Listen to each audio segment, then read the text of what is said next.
This is Carla Atherton, and I would like to start this introductory session with a fact. Your story matters. And so, as we go through some of the points I'm about to make um, about why that's so, we're going to keep it light. And I'm going to read to you a chapter of my book, book one in the series called Vale's Edge, and it's called Leaving the Garden. And hopefully, it will illustrate to you some things or inspire you in some way to work with the prompts that I'm going to give you at the end of the reading. So let's start. All right. So, why does your story matter? Why does any story matter? Well, for a few things, and I'm going to mention a few of them, and there are probably many, many more. But telling our stories and story making help us to make sense and make meaning of our lives, of the things we think about, of the things we experience. They help us to heal and evolve. That's actually why I named the first iteration of these sessions or the workshops as Mountains Rise from Earthquakes. Also, the hero's journey, what cracks us and seems to disrupt what we thought. We had like maybe health or wellness, maybe stability, something like that. What that catalyst does is actually help us to move into a journey of healing and evolving. So you'll see that with any character's arc. You'll see the character at the beginning of a book change and evolve throughout the book, and they're the same person, but more. More of their light is shining through by the end, right? So, also, why do we tell our stories? Well, to have a shared story, a shared experience, and that's sort of the stuff of life, isn't it? Like the root of all ill health is disconnection from self, others, and the world around us. Um, our stories matter because they encourage us to, they're a form of expression and creation. And so we express who and what we are, or what we think or see, or the things we put together, and we also create something new from that. We become the creator. um, when we share our stories, and why our stories matter is because we can be witness of another person's story. Again, it comes back to the connection aspect. And we can be witnessed, which we all really want, even the quietest among us. We need some sort of witness, even if it's ourselves, when we scribble it down in a journal and, keep it to ourselves. Um, they help us. The stories help us to uncover and to illuminate our unique genius. And that's a concept that if you are along for a longer ride with me, you will see. It will be revealed to you what I mean by that. But we each have a unique genius, a soul, something that makes us uniquely us, and we're all needed, every bit of us, a chapter in this whole story we call life. And so writing that, expressing that, witnessing that in others and ourselves helps us to uncover it even more and more and more. And so your story, our stories inspire others. It can inspire ourselves and other people into this act, this radical act of writing and speaking and being out in the world, um, through the act of writing and telling our stories. Yeah. So, all right. So let's play. I'm going to read the chapter. What seems now to have been a lifetime ago, Kamaria left the small house by the back door and entered the warm night air. She walked into the garden barefoot in her long white night shift, having been ushered outside by thoughts that would not let her sleep. Vale's Edge was a garden. Yes, a garden in the natural physical sense of plants, stalks, trees, shrubs, overgrown vegetable patches, and rambling groves of fruit trees. But this is not what is meant here. Well, at least not all of what is meant. Vale's Edge was a place where fertile soil incubated and nourished the seeds that were planted or planted themselves, where seedlings sprouted, where twisting roots burrowed deep and took hold for the mighty trees to branch out, to hold steady for the canopy to unfurl into the sky, where the sun fed its leaves, where the flowers bloomed, then bore fruit, which dropped new seeds for the next generation, the next revolution to come and become. Each seed held the very promise of the inevitable and eternal cycle of the new life within.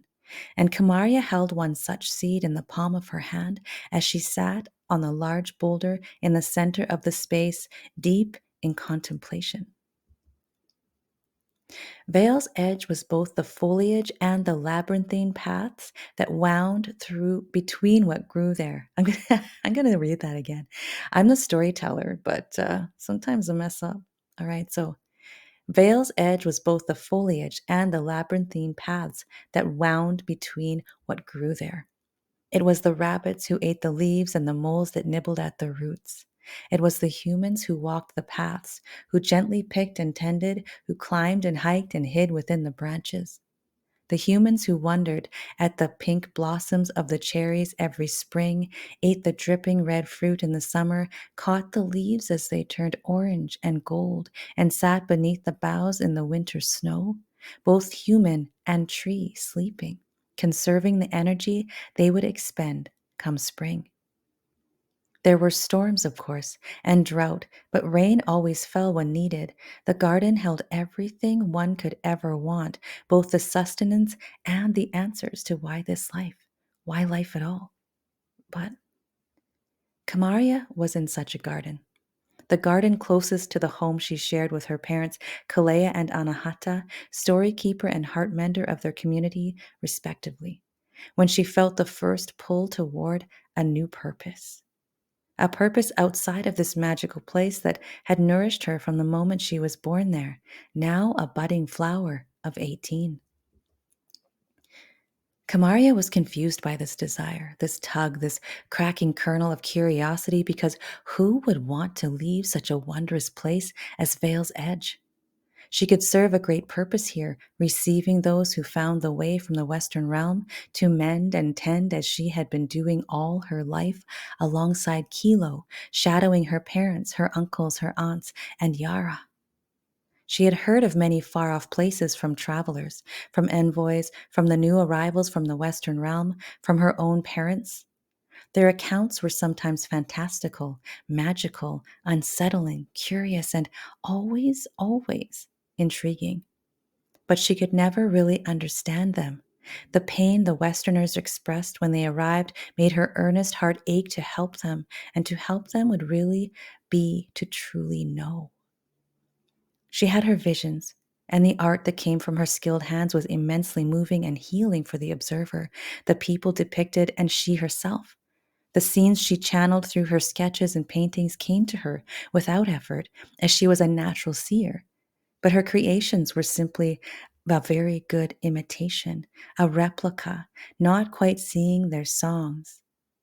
Let's try that again. The scenes she channeled through her sketches and paintings came to her without effort, as she was a natural seer, but her creations were still simply a very good imitation, a replica, not quite singing their songs. They were muffled, the colors muted somehow, and they were not her experiences. The flower painted would reflect the light just right, could even mesmerize anyone who looked upon it, immerse them in the display, but it was never the flower itself. Yes, she was a seer, a dreamscape artist, but she also felt the calling of the envoy, the call to see the other worlds. Tonight, she decided she would answer. This garden had no walls. It was, in fact, wild and limitless, with its secrets quietly awaiting discovery as the blossom within the bud. It was not a place for protection, but for possibility. And the Western realm was the lidded box. And who would want to go inside when they were already free? Yet Kamaria wanted to know more about what she had already observed. And so she peered through the keyhole at what or who was locked inside. Most envoys felt the calling around this age, so Kamaria was no different, aside from the fact that she didn't expect to be called, and not to the Western realm in any case. Her parents were well traveled envoys themselves, but of the Eastern realm, even as far as the deep East. They had visited and extracted other envoys from the Western realm inside the veil, but had never lived there, both intending to remain pure of heart and clear of purpose, in order to receive and steward from a vibration of resonance and harmony. So they stayed in the upper octave, turned and tuned the dials, transmitting, reharmonizing, calling others to join them where they would be received. Kalea and Anahata's was an integral purpose, perhaps the most integral for the sake of humanity's great awakening, for the next turning of the Dharma, but it was, to Kamaria's surprise, not her own. She knew that in entering the Western realm, she would to some degree forget herself, but she trusted that her family in Vale's Edge would hold space for her, and when she came back, they would assist in her remembering. The thought sent a shock of emotion through her that she couldn't quite define or label. Perhaps this is what the Westerners called fear, what Kalea might call intrigue, what Anahata might call expansion. Regardless, she thought, all would lead to revelation. So Kamaria decided right there, as she sat barefoot on the rock with her toes in the dirt, that she would train as an envoy. She would leave the womb of this matrix to step those very toes into the matrix inside the veil. It would not be the mother she had always known. And for once, she would not be the wanted child of the land she would walk, each path leading to the mother's soft and waiting lap.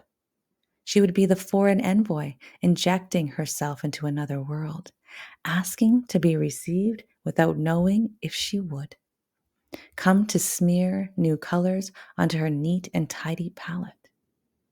And with that thought, she rose from the rock and carefully planted the seed.